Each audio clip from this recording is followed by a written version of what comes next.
صاحب السمو الملكي الأمير عبد العزيز بن تركي الفيصل رئيس الاتحاد العربي لكرة القدم، أصحاب السمو والمعالي والسعادة، السيدات والسادة، ضيوفنا الكرام، السلام عليكم ورحمة الله وبركاته. نرحب بكم اليوم في عاصمة المملكة العربية السعودية الرياض، هنا في نجد العدية بتاريخها العتيق ومستقبلها المشرق.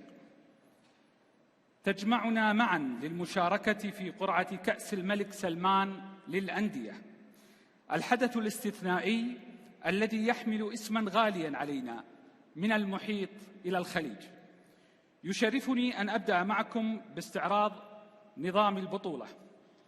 أولاً، نظام الدور الأول. يشارك في هذا الدور عدد 24 نادي، تقسم بحسب تصنيف الاتحاد الدولي لكرة القدم حسب تصنيف اتحاداتها في الفيفا لشهر ديسمبر 2022 إلى 4 مستويات، وتوزع على 6 مسارات كالتالي: المستوى الأول الجيش الملكي المغربي، الصفاقسي التونسي، الاتحاد المنستيري التونسي، طلائع الجيش المصري، شبيبة الثورة الجزائري، الشباب السعودي. المستوى الثاني قطر القطري، الوحدة الإماراتي، السيب العماني، النهضة العماني، شباب الأردن، القوة الجوية العراقي. أما المستوى الثالث فيضم المحرق البحريني، المنامة البحريني، تشرين السوري، شباب الخليل الفلسطيني، البرج اللبناني، نواديبو الموريتاني. أما المستوى الرابع فيضم الاتحاد الليبي، أهلي طرابلس الليبي، الهلال السوداني، المريخ السوداني، الكويت الكويتي، فحمان اليمني، ليتأهل 6 أندية إلى النهائيات. أما الآن اسمحوا لي أن أدعو الكابتن القدير ماجد عبد الله للبدء في مراسم سحب القرعة، فليتفضل مشكورا.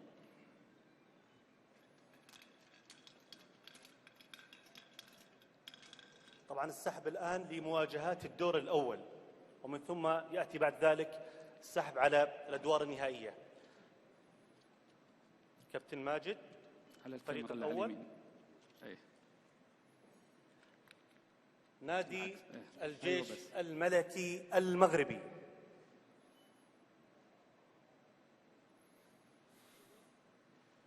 في أي موقع كابتن عصام؟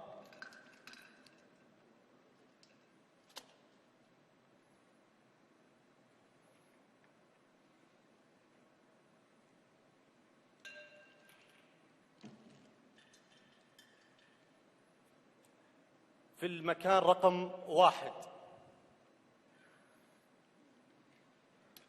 إذن الجيش الملكي المغربي ذهابا في المربع رقم 1.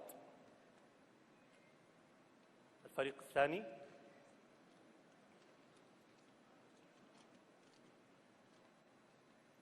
نادي الشباب السعودي.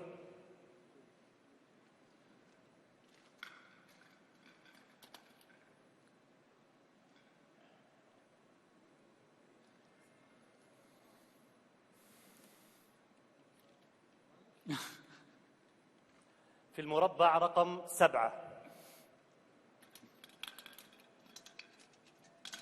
أيضا سيلعب مواجهة الذهاب أمام الفريق المشارك. الفريق الثالث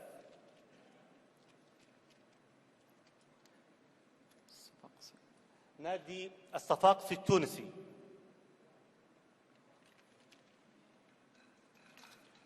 كابتن حمود سلطان.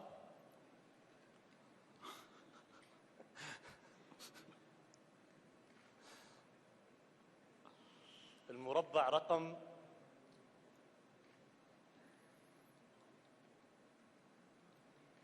11. الصفاقسي التونسي سيكون في المربع رقم 11 ذهابا.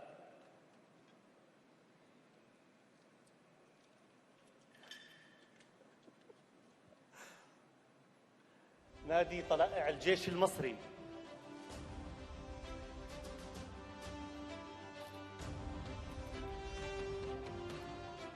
كابتن حمود، مربع رقم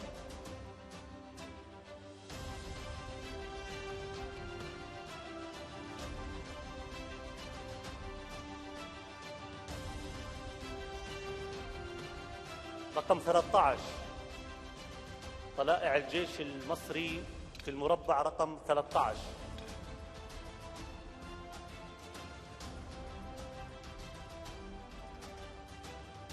الفريق الآخر كابتن ماجد عبد الله، نادي الاتحاد المنستيري التونسي.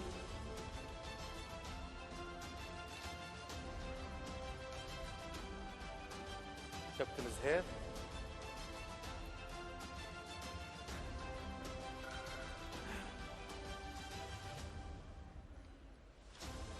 المربع رقم 18 سيكون في المربع رقم 18 الاتحاد المنستيري التونسي.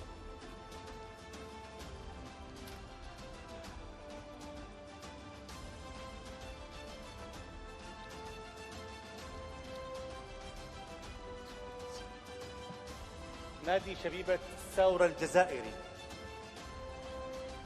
شبيبة الثورة الجزائري. كابتن زهير، مربع رقم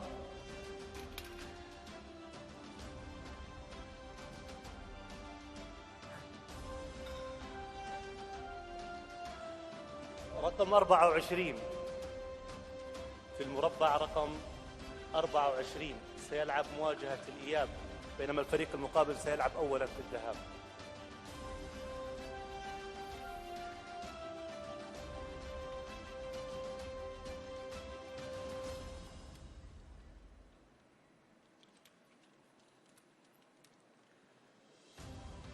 نادي الوحدة الإماراتي.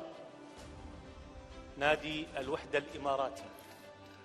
كابتن عصام، مربع رقم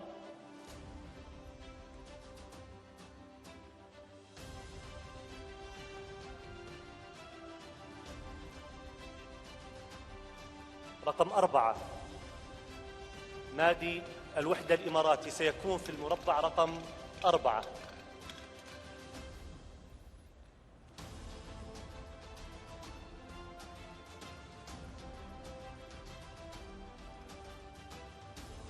نادي القوة الجوية العراقي.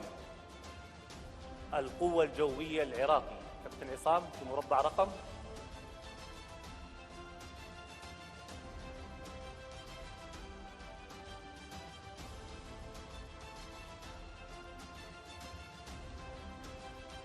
8. في المربع رقم 8.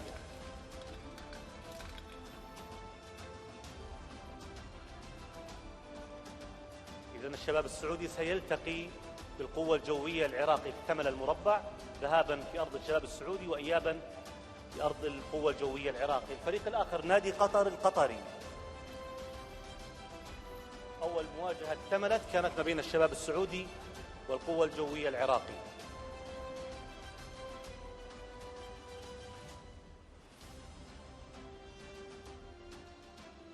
نادي قطر القطري في المربع رقم كابتن حمود سلطان، مفضل في المربع رقم 12. قطر القطري في المربع رقم 12. كملت المواجهة، حيلعب أمام الصفاقسي التونسي ذهابا للصفاقسي التونسي وإيابا قطر القطري. الفريق الآخر كابتن ماجد عبد الله، نادي النهضة العماني.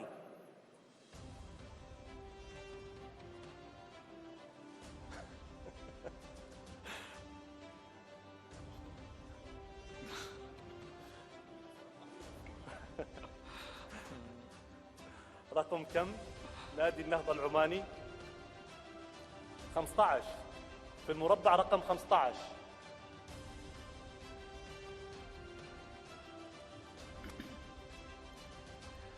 نادي النهضة العماني في المربع رقم 15. الفريق الآخر كابتن ماجد، نادي السيب العماني. كابتن زهير، مربع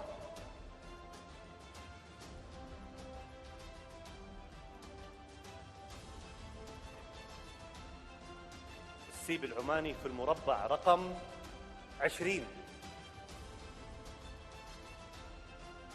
في المربع رقم 20. الآن عندنا مواجهتين، الشباب السعودي والقوة الجوية العراقي، وكمان الصفاقس التونسي وقطر القطري. الفريق الآخر نادي شباب الأردن. نادي شباب الأردن كابتن زهير، مربع رقم 22. في المربع رقم 22 شباب الأردن. الفريق الآخر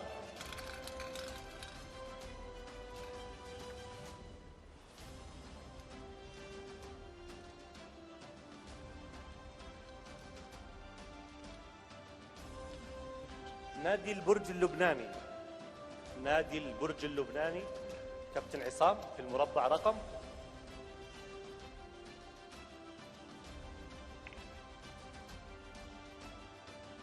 البرج اللبناني سيكون في المربع رقم 3. إذن سيخوض مواجهته أمام الوحدة الإماراتي ذهابا على أرض البرج اللبناني، إيابا عند الوحدة الإماراتي. الفريق المشارك الآخر كابتن ماجد نادي تشرين السوري. نادي تشرين السوري كابتن عصام في المربع رقم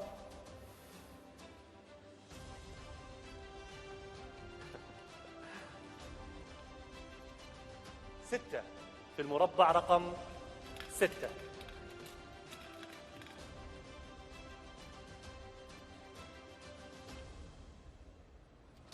الفريق الآخر المشارك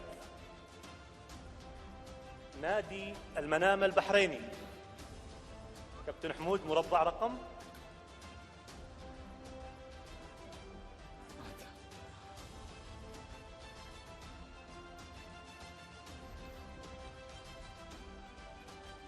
10.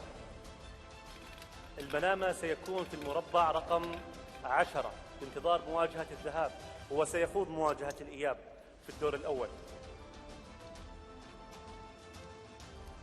نادي شباب الخليل الفلسطيني. شباب الخليل الفلسطيني كابتن حمود في المربع رقم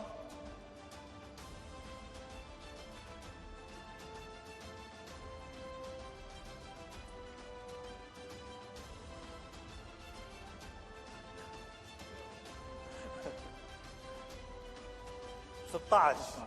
في المربع رقم 16.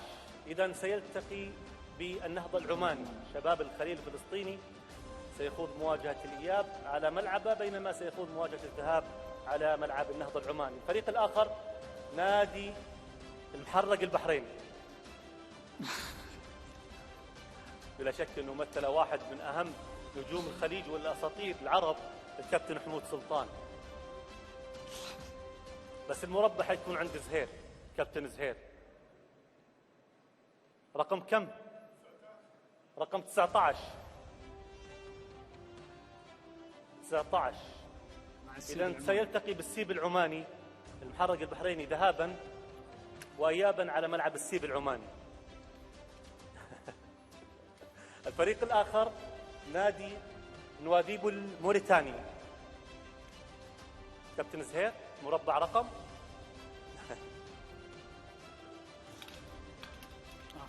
نواديبو الموريتاني. هذا اللي بعدين الناس ثانيين يجوا فيه. هذه قصة.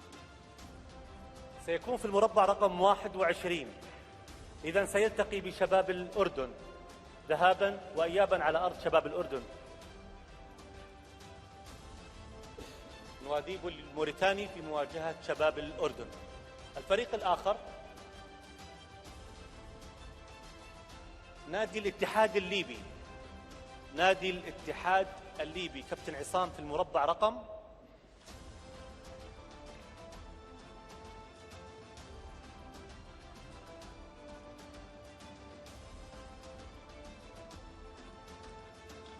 2. إذن سيلتقي بالجيش الملكي المغربي إيابا على أرض الاتحاد الليبي ذهابا على أرض الجيش الملكي المغربي. الفريق الآخر نادي المريخ السوداني. كابتن عصام في المربع. المريخ السوداني.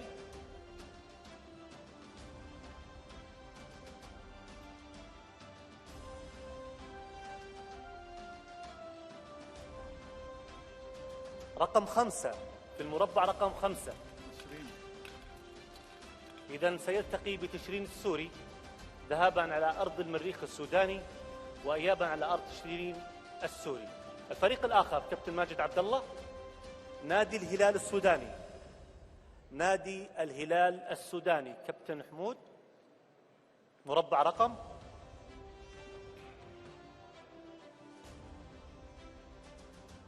الهلال السوداني في المربع رقم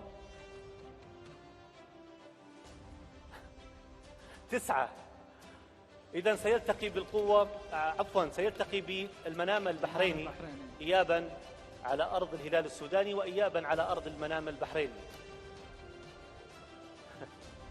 الفريق الآخر كابتن ماجد عبد الله،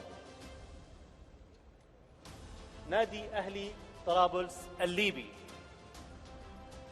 أهلي طرابلس الليبي كابتن حمود، مربع رقم.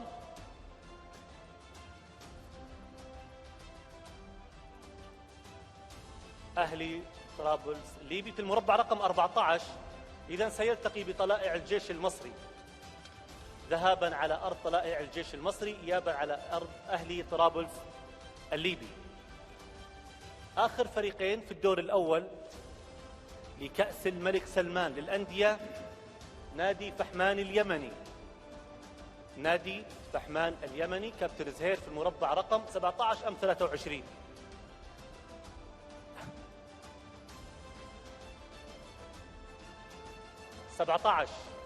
إذن سيلتقي بالاتحاد المنستيري التونسي ذهابا على أرض فحمان إيابا على أرض الاتحاد المنستيري التونسي. الفريق الأخير في الدور الأول من هذه البطولة الغالية جدا، نادي الكويت الكويتي. أخيرا كابتن زهير، بلا شك أنه سيكون في مربع رقم 23.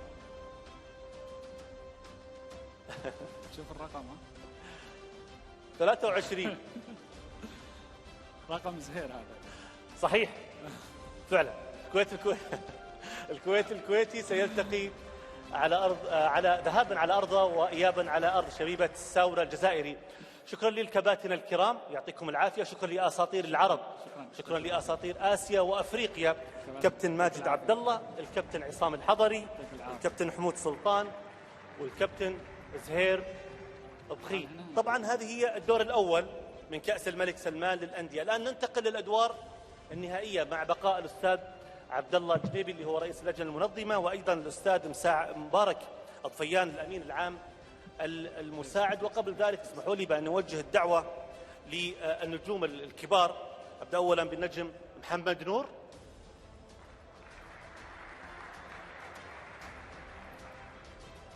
أيضا الكابتن القدير عماد الحوسني،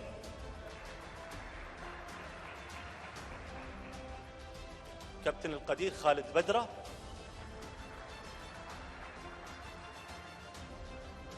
للمشاركة في مراسم الأدوار النهائية من كأس الملك سلمان للأندية.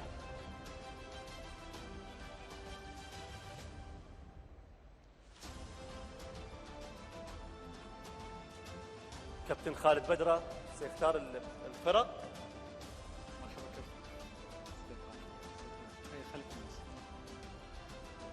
أستاذ عبد الله تفضل. نعم، نظام النهائيات يشارك في هذا الدور عدد 16 نادي، عدد 10 أندية متأهلة بشكل مباشر، عدد 6 أندية متأهلة من الدور الأول، وتوزع بحسب تصنيف الاتحاد الدولي لكرة القدم وفقا لتصنيف اتحاداتها في الفيفا لشهر ديسمبر 2022، وتوزع إلى 4 مستويات على 4 مجموعات كالتالي: المستوى الأول الوداد المغربي، الرجاء المغربي، الترجي التونسي، الزمالك المصري. أما المستوى الثاني شباب بلوزداد الجزائري، الهلال السعودي، الاتحاد السعودي، والنصر السعودي. أما المستوى الثالث السد القطري، الشرطة العراقي المتأهل رقم 1 والمتأهل رقم 2. أما المستوى الرابع فيضم المتأهلين رقم 3 و4 و5 و6. الآن أدعو الكابتن خالد للبدء في عملية السحب. تفضل كابتن خالد. الآن السحب للفرق في الأدوار النهائية من كأس الملك سلمان للأندية.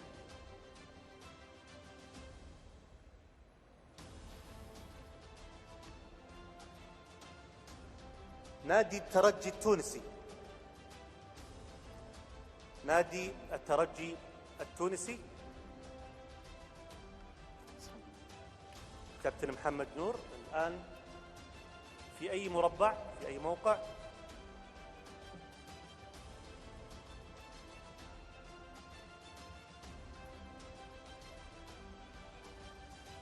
في المربع الأول في المجموعة الأولى A1.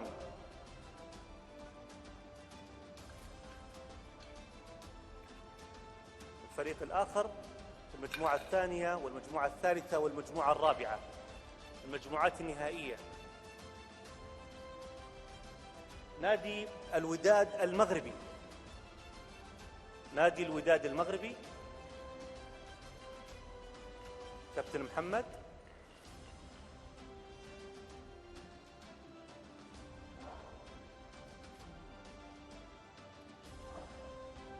في المجموعة الثانية في المربع الثاني. المجموعة الثانية المربع الثاني، إذن الوداد المغربي في المجموعة الثانية، الترجي التونسي في المجموعة الأولى المربع الأول. الفريق الآخر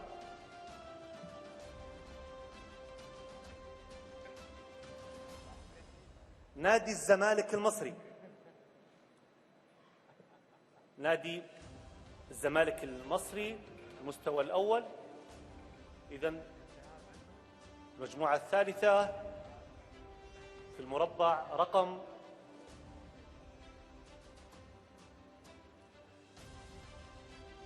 رقم 1 في المجموعة الثالثة الترجي التونسي في المجموعة الأولى المربع الأول. المجموعة الثانية الوداد المغربي المربع الثاني.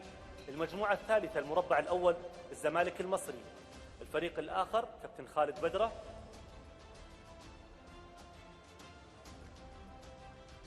نادي الرجاء المغربي، وهو الفريق الأخير في المستوى الأول لهذه البطولة حسب تصنيف البطولة. كابتن عماد مربع رقم 4 المربع الثاني. إذن المجموعة الرابعة الرجاء المغربي في المربع الثاني. المجموعة الرابعة المربع الثاني الرجاء المغربي.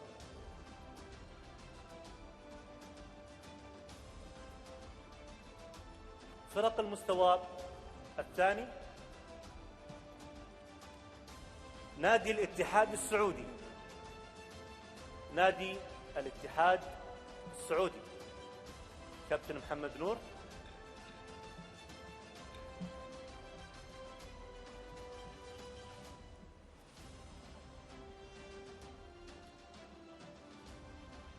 في المجموعة الأولى في المربع الثاني، المجموعة التي تضم الترجي التونسي والاتحاد السعودي. فرق المستوى الثاني الفريق الآخر كابتن خالد بدرة.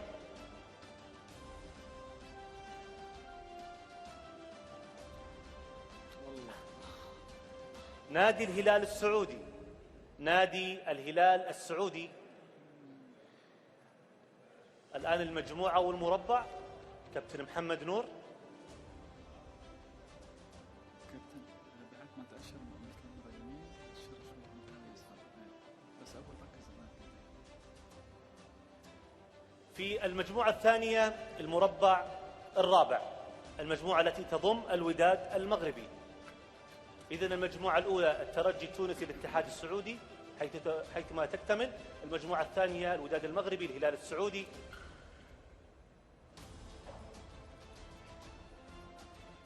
نادي النصر السعودي. نادي النصر السعودي كابتن عماد الحوسني. المجموعة الثالثة رقم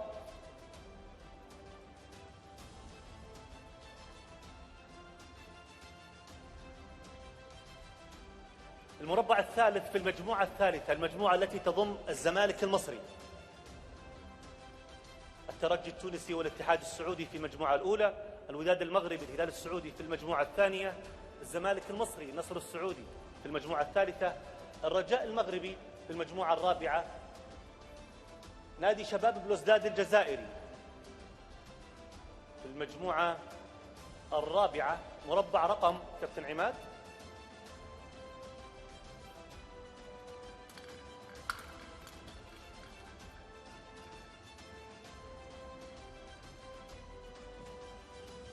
المربع الأول في المجموعة الرابعة، المجموعة التي تضم الرجاء المغربي وشباب بلوزداد الجزائري. فرق المستوى الثالث،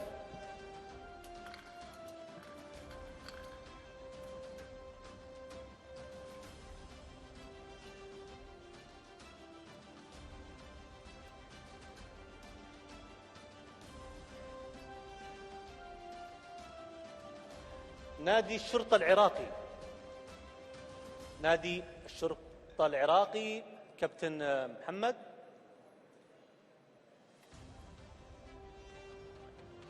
مربع رقم في المجموعة الأولى،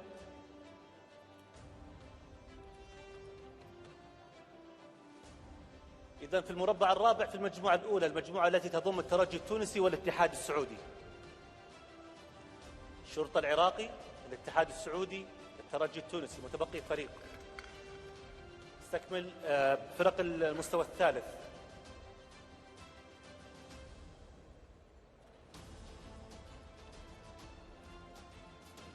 نادي السد القطري، نادي السد القطري كابتن محمد. المجموعة الثانية مربع رقم،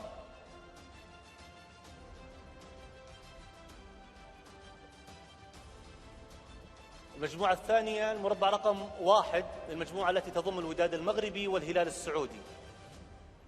إذن المجموعة الثانية تضم السد القطري، الوداد المغربي، الهلال السعودي. ما زلنا في فرق المستوى الثالث.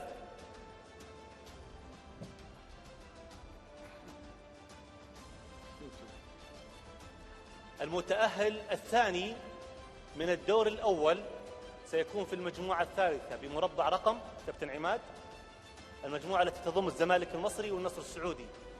المتأهل الثاني من الدور الأول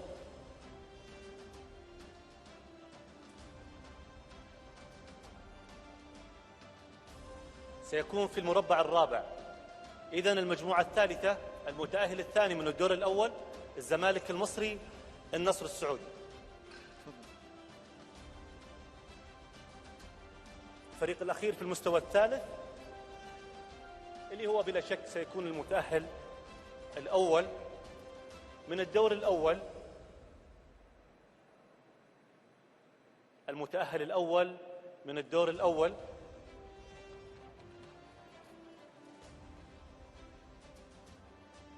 آخر مجموعة.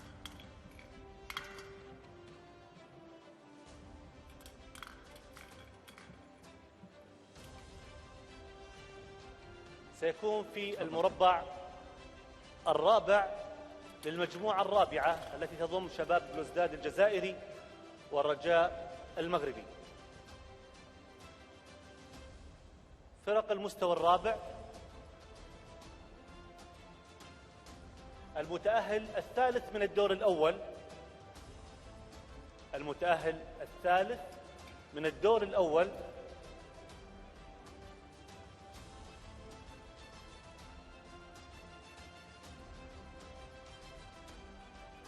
سيكون في المربع الثالث في المجموعة الأولى التي تضم الترجي التونسي، الاتحاد السعودي، وأيضا الشرطة العراقي.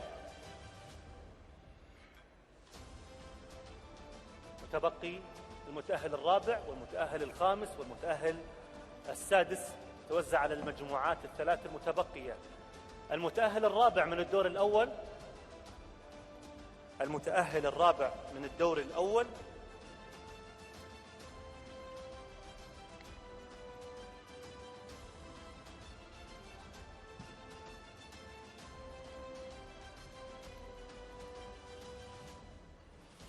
سيكون في المربع رقم 3 في المجموعة الثانية التي تضم السد القطري، الوداد المغربي، والهلال السعودي.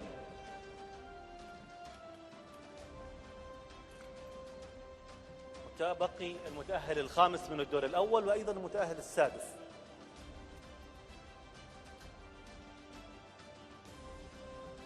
المتأهل الخامس من الدور الأول كابتن عماد سيكون في المربع الثاني للمجموعة الثالثة التي تضم الزمالك المصري والنصر السعودي وأيضا المتأهل الثاني من الدور الأول. أخيرا يتبقى الفريق المتأهل السادس من الدور الأول من كأس الملك سلمان للأندية، وبلا شك سيكون أخيرا في المجموعة الثالثة في المجموعة الرابعة في المربع الثالث، المجموعة التي تضم شباب بلوزداد الجزائري والرجاء المغربي وأيضا المتأهل الأول من الدور الأول من كأس الملك سلمان للأندية. شكرا للكباتن الكرام أبطال العرب وأيضا آسيا وأفريقيا، كابتن خالد بدرة والكابتن محمد نور وأيضا الكابتن عماد الحسني. تفضل. خلاص. والعافية جميعا. شكرا للأستاذ عبد الله، شكرا للأستاذ مبارك أيضا الأمين العام المساعد. الآن اكتمل الجدول بعد إنهاء مراسم القرعة لكل المجموعات، الجولة الأولى والجولة الثانية والجولة الثالثة، إضافة للأدوار الإقصائية، الدور ربع النهائي والدور النصف النهائي وأيضا الدور النهائي. مرة أخرى أهلا بكل العرب في وطننا العظيم المملكة العربية السعودية. شكرا للدور العظيم الذي يقوم به الاتحاد العربي لكرة القدم بقيادة صاحب السمو الملكي الأمير عبد العزيز بن تركي الفيصل. شكرا للحضور الكريم، شكرا لأصحاب السمو والمعالي، شكرا لرؤساء الاتحادات الوطنية والأعضاء، شكرا لرؤساء الأندية وممثليهم، وشكرا أيضا لزملائي الإعلاميين والحضور الكريم، ولكل من تابعنا وشاهدنا في مراسم البطولة العربية الأغلى. وحياكم الله وتفضلوا على وجبة العشاء. شكرا لحضوركم مرة أخرى ومتابعتكم. في أمان الله.